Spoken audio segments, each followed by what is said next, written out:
Ce message a été trouvé sur un forum dédié à la plongée sous-marine. Il a depuis été supprimé par les administrateurs.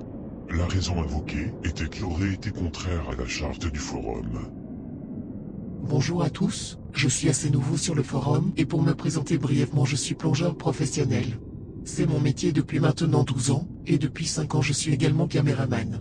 Je suis souvent engagé par des organisations de recherche pour l'étude des animaux marins. L'incident dont je vais vous parler aujourd'hui est justement ce type d'expédition. On devait filmer des baleines et poser des trackers, pour pouvoir suivre leur migration dans le Pacifique Sud.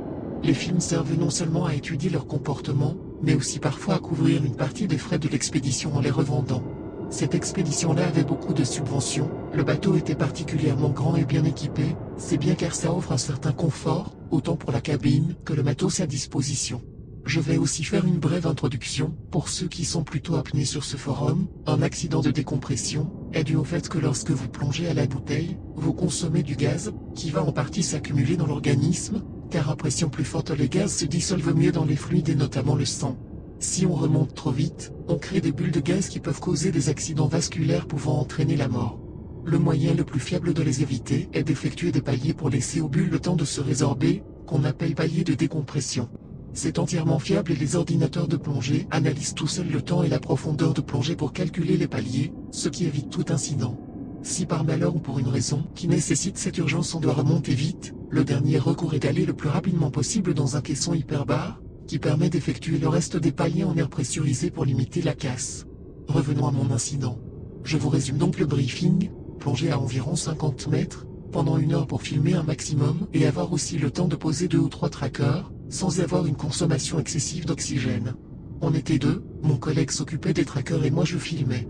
Ce collègue en question avait de l'expérience pour la plongée côtière, mais c'était sa 2e fois seulement dans le Grand Bleu. C'est beaucoup plus angoissant dans ce cas, parce qu'on a tendance à dériver et que des 30 mètres de fond, on n'a plus aucun repère spatial, juste une légère lueur au-dessus mais très faiblarde. Et comme vous devez le savoir, quand on angoisse, on consomme plus d'air et on diminue notre temps de plongée. Personnellement j'étais habitué donc aucun souci pour moi. Les 20 premières minutes se sont très bien passées, on observait les baleines se nourrir et interagir et on avait posé 2 trackers, et c'est environ à ce moment-là que mon partenaire m'a fait signe, il m'a montré son manomètre, et il consommait beaucoup trop, il devait remonter sous peine de ne plus avoir d'oxygène. J'ai regardé mon mano et il consommait 2 fois plus que moi, le manque d'habitude et le stress d'approcher des baleines je suppose. Je lui ai fait signe de remonter, et que je restais pour continuer à filmer. Le vénère avait à peine 30 minutes de palier à faire avant d'être là-haut selon mon ordi de plongée alors que j'en ferais quasiment 2 heures si je restais 1 heure. Vu les circonstances j'ai décidé d'écourter un peu et de rester environ 40 minutes au total, ça me ferait remonter environ 1 heure après lui en faisant les calculs de tête. On a le droit d'écourter s'il y a un incident de toute façon. Je suis donc remonté après avoir filmé pendant 20 minutes de plus et j'ai fait mon palier à 9 mètres. Mon collègue était au-dessus en train de finir son dernier palier à 3 mètres, attaché au câble. On utilise un câble quand les paliers sont longs, ça évite de dériver loin du bateau sans avoir à palmer, et on peut échanger des trucs avec la surface, notamment des bouteilles en plus. Au bout de 8 minutes, l'ordi m'a dit de passer à 6 mètres pour presque un quart d'heure. Je suis remonté et me suis attaché au câble. J'ai aussi fait remonter la caméra, ça me délestait un peu. Si j'avais su, je l'aurais gardé. Il ne s'est pas passé grand-chose pendant ce palier. C'est là que j'ai commencé à monter à 3 mètres, mais j'ai eu l'impression que quelque chose avait tiré ma palme vers le fond. Je me suis retourné, mais rien. Mes palmes avaient dû s'entrechoquer.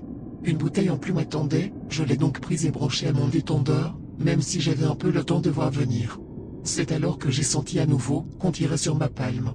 De nouveau rien, pas de poisson, ni de requin curieux, et les baleines étaient parties depuis longtemps maintenant.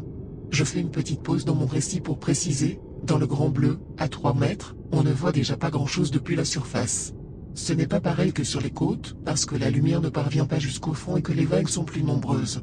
On peut apercevoir des ombres de ce qu'il y a dans l'eau entre 2 vagues, mais il faut vraiment être attentif. Les personnes sur le bateau ne surveillent les plongeurs en palier, c'est long et sans intérêt, et on n'a pas besoin d'assistance particulière à ce moment-là. Du coup, après ce 2e incident avec ma palme, qui m'a agacé, j'ai décidé de ne plus bouger. Vous savez, même avec l'expérience, quand on est dans cet univers qui absorbe la lumière et vous sépare du monde habituel, de la surface, on est toujours au moins un peu angoissé, alors même le fait de faire s'entrechoquer ses palmes peut faire peur.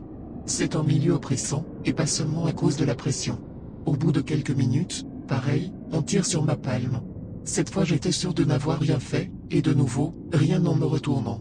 J'ai alors décidé de regarder tout mon corps et de ne pas bouger, mais ça commençait vraiment à m'inquiéter. Encore 45 minutes de palier selon mon ordi. Au bout d'un temps qui m'a semblé une éternité d'angoisse, j'ai aperçu 2 yeux brillants sous moi, comme ceux d'un chat qui se cache sous un lit, mais incroyablement lumineux pour ce milieu qui absorbe la lumière. J'ai eu un mouvement de recul, et les yeux se sont immédiatement évanouis avec un grognement rauque. Un peu comme quand quelqu'un qui a une bronchite se racle la gorge.